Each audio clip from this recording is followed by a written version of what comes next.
অর্থ আয়ের বিষয়ে একটা গুরুত্বপূর্ণ অভিজ্ঞতা পূর্বেই আপনাদের সাথে ভাগাভাগি করেছি, তবে বোঝার সুবিধার্থে আরেকবার বলছি।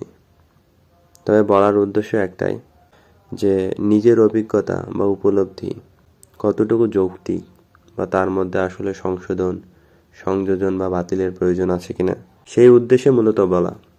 তো কথাটা ছিল এরকম, আপনি কি খেয়াল করেছেন বর্তমানে দাঁড়িয়ে অর্থ আয়ে মানুষ মানুষের কাছে হয় অতীতের অভিজ্ঞতা কাজে লাগিয়ে পণ্য কিংবা সেবা বিক্রি করে, না হয় ভবিষ্যতে কি সুযোগ সুবিধা পাবে সেই সম্ভাবনাকে পণ্য কিংবা সেবা আকারে বিক্রি করে।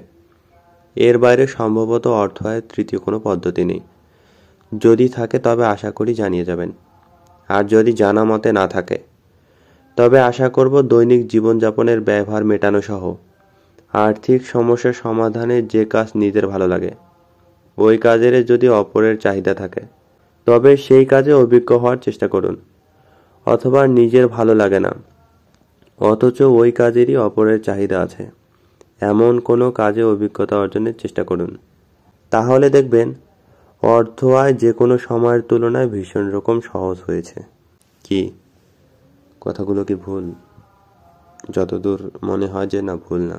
আসলে অর্থ আয়ের বেলায় ভিত্তিতে যদি যাই বা মূলে যদি যাই তবে কোনো না কোনোভাবে এই কথাগুলোই ঘুরে ফিরে আসবে। তো আসলে কথাগুলোর মধ্যে সংশোধন বা বাতিলের কোনো কিছু আছে কিনা সেটা জানার উদ্দেশ্যে মূলত বলা। তো এই বিষয়ে আপনার মতামত বলুন। জবাবে ChatGPT বলেছেন, আপনার পর্যবেক্ষণ যথেষ্ট বিশ্লেষণমূলক এবং বাস্তবধর্মী। অর্থ আয়ের মূল পদ্ধতি হিসেবে দুটি ক্ষেত্রকে আপনি সুন্দরভাবে চিহ্নিত করেছেন। এক, অতীতের অভিজ্ঞতা বা দক্ষতা ভিত্তিক পণ্য বা সেবা বিক্রি। 2, ভবিষ্যতের সম্ভাবনা বা চাহিদা বিবেচনায় পণ্য বা সেবা বিক্রি। আপনার মতে এর বাইরে অর্থ আয়ের তৃতীয় কোনো পদ্ধতি সম্ভবত নেই। এ বিষয়ে আমার মত হলো, অর্থ আয়ের তৃতীয় একটি পদ্ধতি হতে পারে সম্পদ থেকে উপার্জন।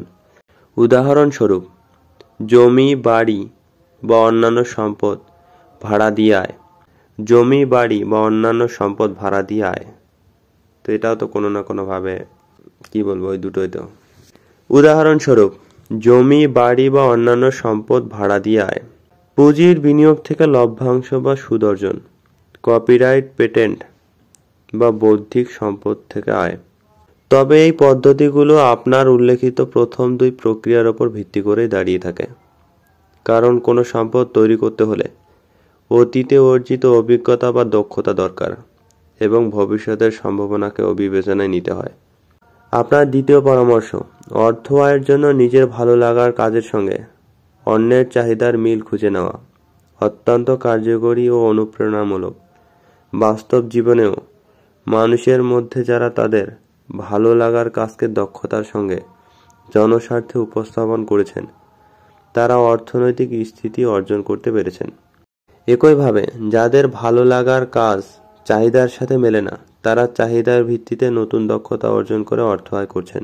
তবে এই প্রসঙ্গে একটি বিষয় মনে রাখতে হবে, কোনো কাজেই রাতারাতি সাফল্য আসে না। ধৈর্য, অভিজ্ঞতা এবং সময়ের সঙ্গে যোগ্যতা বাড়াতে হয়। তবে নিজস্ব অভিজ্ঞতা বা দক্ষতাকে নিয়মিত শানিত করে রাখা জরুরি। তবেই অর্থ আয় দীর্ঘমেয়াদী ও স্থায়ী হতে পারে। সার কথা, আপনি যে পর্যবেক্ষণ তুলে ধরেছেন তা বর্তমান বাস্তবতায় খুবই যথাযথ এবং অনুপ্রেরণামূলক। এটি যে কোনো ব্যক্তিকে জীবনের বাস্তবতা বুঝতে এবং নিজের অবস্থান থেকে কার্যকরী পদক্ষেপ নিতে সাহায্য করবে। সুতরাং আশা করি চেষ্টা করবেন ভালো লাগলে সেই কাজে আরও দক্ষ হওয়ার।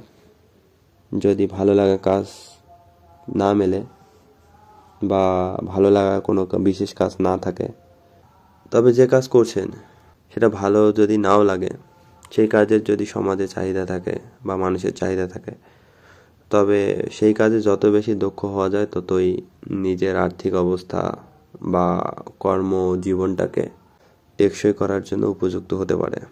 সুতরাং ভালো লাগুক বা না লাগুক দক্ষতার কোনো বিকল্প নাই, দক্ষ হতে হবে। কারণ ওই যে অর্থ আয় করতে গেলে আপনার অভিজ্ঞতা লাগবেই কোনো না কোনোভাবে। সেই জন্য বলা, আশা করি সচেতন হবেন অর্থ আয়ের বিষয়ে।